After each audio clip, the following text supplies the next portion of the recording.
ஸ்ரீ யுக்தேஸ்வரின் அன்னை வாரணாசியில் ராணா மஹால் மாவட்டத்தில் வசித்து வந்தார். அங்குதான் நான் முதலில் என் குருதேவரை தரிசித்தேன். கனிவு நிறைந்தவராகவும் அன்புடனும் திகழ்ந்தாலும் அவ்வம்மையார் மிக தீர்மானமான கருத்துக்கள் உடையவராக இருந்தார். ஒரு நாள் நான் அவரது வீட்டு பால்கனியில் நின்று கொண்டு அன்னையும் மகனும் பேசிக்கொண்டு இருந்ததை கவனித்தேன்.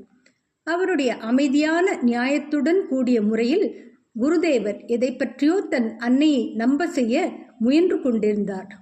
அதில் அவர் வெற்றியடையவில்லை என்பது அவரது அன்னை தன் தலையை பலமாக ஆட்டியதிலிருந்து தெரிந்தது.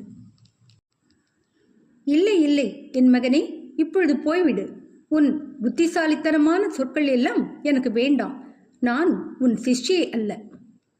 திட்டு வாங்கிக் கொண்ட குழந்தை போல ஸ்ரீ யுக்தேஸ்வர் வேறெதுவும் பேசாமல் பின்வாங்கி விட்டார்.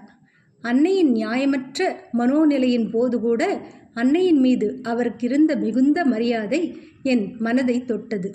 அன்னை அவரை தன் சிறிய பையனாகத்தான் கண்டாரே ஒழிய ஒரு முனிவராக கண்டு கொள்ளவில்லை. இந்த சிறிய சம்பவத்தில் ஒரு சிறு அழகு இருந்தது. அது என் குருவின் அசாதாரணமான இயல்பின் ஒரு பக்கத்தை படம் பிடித்து காட்டியது. உள்ளூர அவர் மிகவும் வினயமுள்ளவரானாலும் வெளியே அவர் அசைக்க முடியாதவர்.